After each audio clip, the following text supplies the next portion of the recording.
kali ini saya akan menjelaskan mengenai sistem pendidikan di Asia Barat dengan mengambil salah satu negara sebagai contoh, yaitu negara Turki. Nah, sistem pendidikan nasional di Turki diatur oleh Kementerian Pendidikan Nasional dan tanggung jawabnya mencakup berbagai layanan, mulai dari menyediakan kurikulum dan mengembangkan materi pendidikan sehingga membangun sebuah sekolah.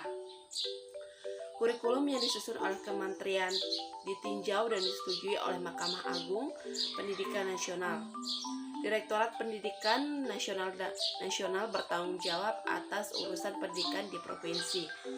Menurut konstitusi, tidak ada orang yang dapat dicabut haknya atas pendidikan, dan pendidikan dasar itu wajib bagi semua warga negara dari kedua jenis kelamin, baik perempuan maupun laki-laki, dan digratiskan di sekolah negeri di Turki. Bahasa pengajaran yang digunakan di sebuah lembaga pendidikan dan pelatihan adalah bahasa Turki, kecuali di lembaga berlisensi khusus dan asing. Gambaran umum sistem sekolah di Turki meliputi yang pertama, yaitu prasekolah atau okul öğrenci. Pendidikan opsional ini diberikan untuk anak-anak dari usia 3-6 tahun. Yang kedua, pendidikan dasar. Pendidikan ini wajib untuk semua anak di usia 6 atau 7 tahun hingga 14-15 tahun. Sekolah ini digratiskan. Di sekolah umum, pendidikan ini berlangsung selama 8 tahun dari kelas 1 hingga kelas 8 dengan pelajaran bahasa asing mulai dari kelas 4 SD. Yang ketiga yaitu sekolah menengah atau LIS. Sekolah ini untuk siswa dari usia 14 hingga 15 serta 18 hingga 19 tahun.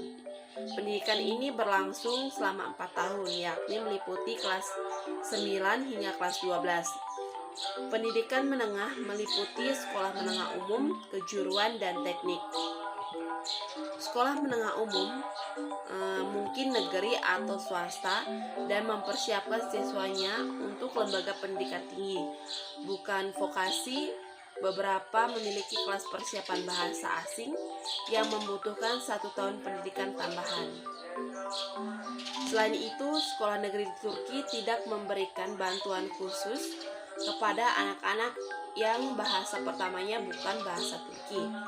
Namun, administrasi dan guru umumnya mendukung. Dianjurkan untuk mendiskusikan kebutuhan anak secara langsung dan sekolah. Jenis sekolah menengah umum. Yang pertama yaitu sekolah menengah biasa, yang kedua sekolah menengah Anatolia, di mana sekolah ini lebih banyak pelajarannya diberikan dalam bahasa asing, tertentunya dalam bahasa Inggris, Jerman, dan Prancis. Yang ketiga yaitu sekolah menengah sains yang berfokus pada pendidikan sains. Yang keempat, sekolah menengah atas swasta, didirikan oleh perusahaan swasta dan menyediakan lebih banyak pelajaran dalam bahasa asing, tertentunya dalam bahasa Inggris, Jerman, dan Prancis. Sekolah menengah kejuruan dan teknik berfokus pada jenis profesi tertentu. Sekolah menengah kejuruan dan teknik meliputi sekolah menengah teknik untuk studi teknik, elektronik, kimia, permesinan, dan konstruksi. Yang terakhir yaitu sekolah menengah kejuruan untuk pariwisata, studi industri, kesehatan, masyarakat, pelatihan komersial, dan pertanian. Selanjutnya yaitu pendidikan yang lebih tinggi. Pendidikan yang lebih tinggi meliputi pendidikan di universitas, fakultas, institut, konservatori, sekolah pendidikan tinggi kejuruan, akademi, dan akademis polisi dan militer, dan pusat penelitian aplikasi. Ujian masuk universitas nasional. Diperlukannya sistem pendidikan dari poin di sekolah dasar dan menengah. Sistem poin menilai hasil kerja siswa dengan nilai dari 1 hingga 5. Gelar tingkat poin meliputi di mana poin 85 sampai 100 dinyatakan poin 5 atau excellent. 70-84.4 dinyatakan good. 55-69.3 disebut dengan satisfactory.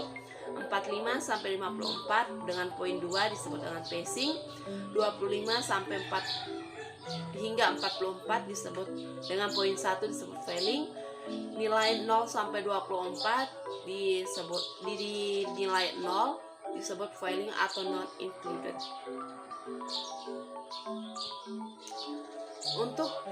Untuk lulus kelas semester kedua harus minimal 2 lulus atau 3 memuaskan. Jika tidak, maka tidak memenuhi persyaratan minimum, maka nilai rata-rata tahun keseluruhan akan dipertimbangkan dengan rata-rata tahun keseluruhan minimum harus 3,50 untuk sekolah sains dan ilmu sosial, serta 3,00 untuk sekolah anatolia atau sejenisnya, dan 2,50 untuk sekolah biasa, teknik, dan kejuruan. Seorang siswa yang tidak mampu memenuhi persyaratan nilai rata-rata dapat lulus jika mereka memiliki lebih dari 2 mata pelajaran dengan nilai gagal dalam karir sekolah mereka. Jika tidak, mereka harus mengulang di tahun berikutnya. Sekian penjelasan saya mengenai sistem pendidikan Turki. Pada saat melakukan studi banding dengan sekolah-sekolah yang ada di negara Turki yang bertaraf internasional, kegiatan ini digunakan untuk pelatihan kepemimpinan kepala-kepala sekolah agar memiliki pengetahuan dan wawasan yang global. Pada prinsipnya, pendidikan yang ada di negara Turki hampir sama dengan negara Indonesia, karena tingkat dasar atau primary school ditempuh dalam waktu 8 tahun dan tingkat lanjutan high school ditempuh dengan waktu 4 tahun. Jadi jumlah semua pendidikannya itu selama 12 tahun.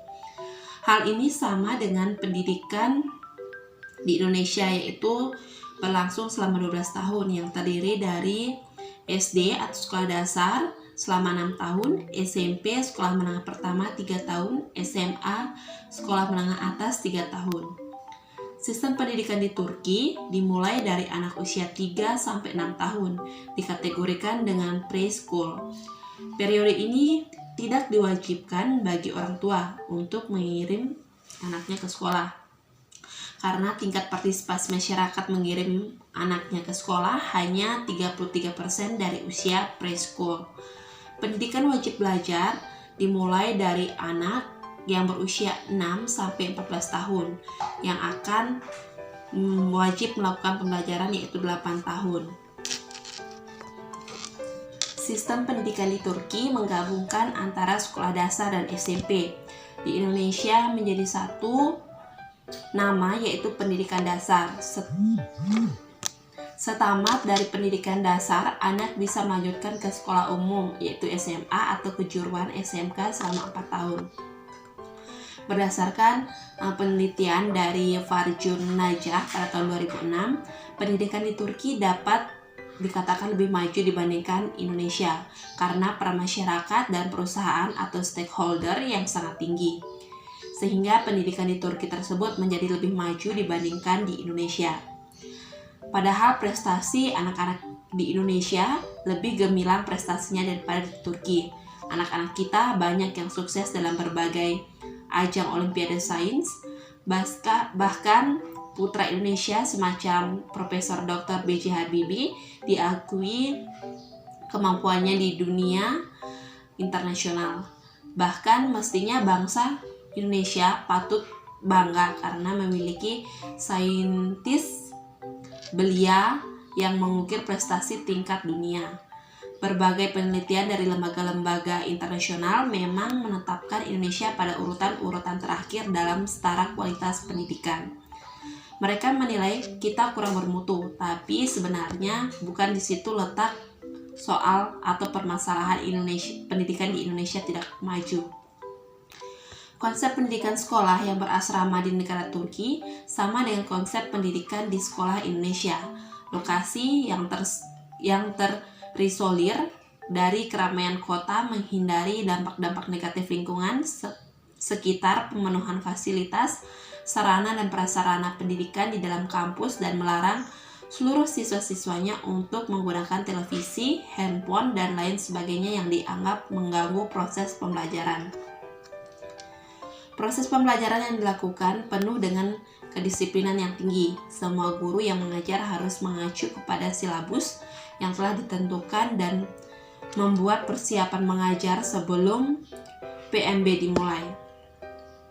Selain itu pun, semua guru dihimbau untuk berprestasi dalam bidang dimanapun, baik di prestasi dalam akademik ataupun non-akademik. Di Turki juga terlihat hubungan kerjasama yang baik antara sekolah dengan masyarakat, sehingga menyebabkan pendidikan di Turki tersebut berkembang lebih pesat daripada di Indonesia. Di Turki tersebut, baik orang kaya maupun orang yang pas-pasan, semua sudah terbiasa menyumbangkan uang mereka untuk kemajuan pendidikan anak-anaknya mereka, sehingga pendidikan di Turki dapat lebih maju dan merata bagi seluruh anak. Sedangkan di Indonesia, hanya sebagian kecil saja dari orang-orang kaya atau pengusaha-pengusaha yang membangun sekolah bertaraf internasional.